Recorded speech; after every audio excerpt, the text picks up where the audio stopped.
for the game in your area. Talking Kevin Durant with Christopher Broussard. Are you a Christopher? Yes, I am. Christopher Broussard. Good news. Chris, what's your middle name? Dana. Oh, like Barrow. Surprise. Wow. Yes. Yeah. That was not what I was waiting for or expecting. Warriors haven't lost a game since he went down. Jeffrey was what I was. I think. Jeffrey. Okay, let's do the tell. The bad news. We got 3 hours of this. I wanted to veer left for 1 second. She looked at me like that's a girl's name. No, I did not. I did not do that. They're heading to the refrigerator. Yeah, They've got at least 2 more games to go without the 2-time reigning Finals MVP and Kevin Durant. KD won't even travel for games 3 and 4. Here's head coach Steve Kerr on KD's outlook.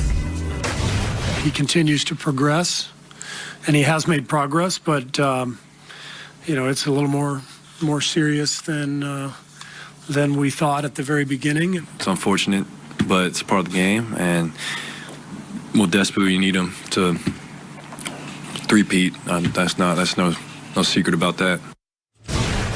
Broussard, what are you hearing about Kevin Durant, and can they win a title without him? Well, I think it's going to be very tough to beat Milwaukee without Kevin Durant. But I will pick them. If Durant's there, I pick him very much confidently. If he's not there, I'm still picking him in 7 games. There are a lot of reasons to go with Milwaukee, the length, the shooting, all that. But Golden State's offense without Kevin Durant is so unique in today's NBA.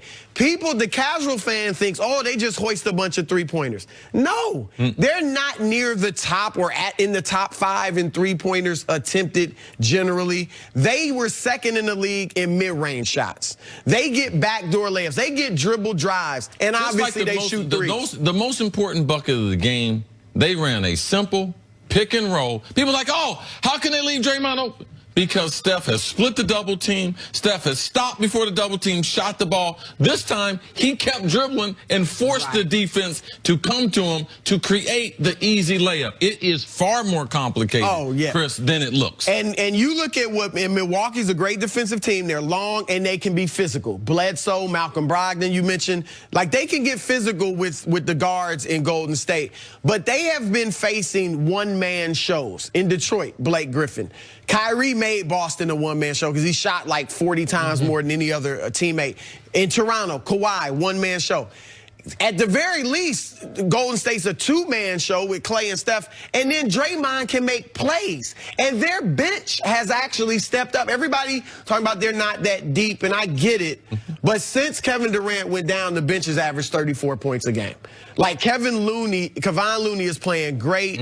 You know, they have really stepped up. So I'm gonna say even without Kevin Durant, they can win this title. What would it mean for KD if he don't play again and they win the title? I think he needs to leave. Like, for sure. Like, we think he's leaving anyway, but Marcus Thompson, who I know you guys know, covers the Warriors for The Athletic, has covered them for years. He just came out with a book called KD, Kevin Durant's Relentless Pursuit to be the Greatest.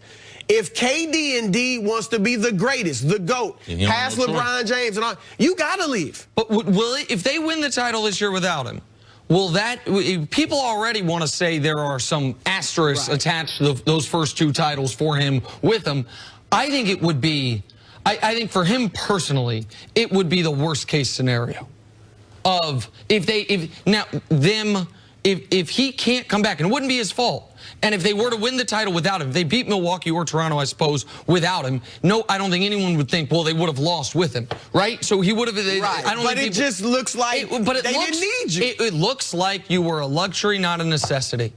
And that would be the worst thing for him. What would be the best thing for Kevin Durant would have been if they struggle with Portland without him, he comes back and they mop the floor in the NBA Finals. Doesn't look like they're going to struggle with Portland, and I don't think with or without him they can mop the floor with the Milwaukee Bucks in the NBA Finals.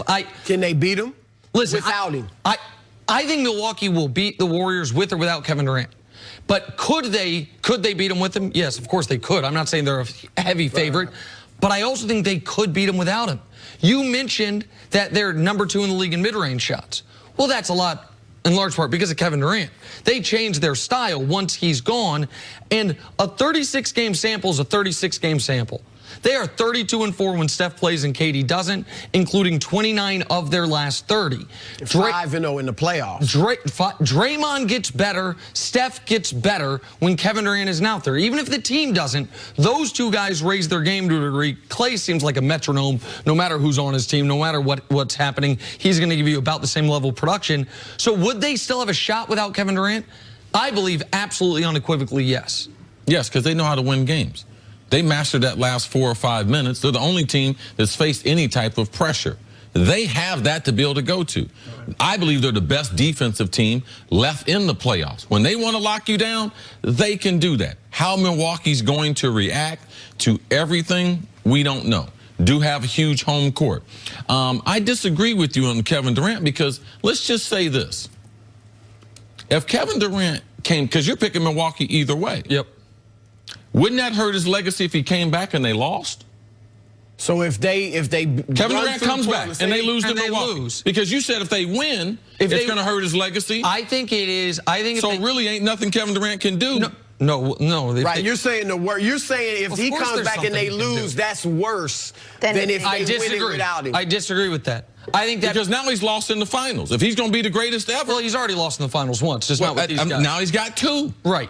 And both of them hurt his claim for the greatest ever. Absolutely. Right. Now, the reason why Steph and them are going to have problems in the future is because they got a up 3-1 loss on their resume. People don't like to talk about that, so that's going to keep them from a. They can only go so Jordan Bulls so high now. So for me, I believe that Kevin Durant still has great possibilities if he comes back, because I believe they need Kevin Durant against this Milwaukee team, but Kevin Durant's legacy is all based on him going somewhere else, and I still believe it won't be able to ever get as high as LeBron James, and no one's going to be able to approach Michael Jordan. You said what if they lose? If they lose in the finals with Durant, is staying in Golden State now on the table more than it was before? Because if he's leaving, and I think there are other reasons he may go to New York, but if he's leaving mainly because of his legacy and people think he needs to go somewhere else and win it, if they lose in the finals with or without him, then he could stay there. And, you know, now it's like they definitely need Kevin Durant. I feel like this is already, everything's in place except for the signed documentation. Like, I think already Kevin made up his mind. This is the one thing this is the reason why we can't do that, Nick. Because Kevin Durant, we don't know him. He could change his mind. And people close to him are like, he could change his mind. But you said something right there that a moment ago that I just want to key on for a second, because it's really interesting. Because I remember when we talked about the Warriors last year, you were of the belief, and I think throughout this year, that one of the downsides of getting KD is you sacrifice the depth, and that to beat the best teams in the league, you can't lose one of your star guys. You can't lose Clay, Steph, Draymond, KD to beat the very best teams in basketball.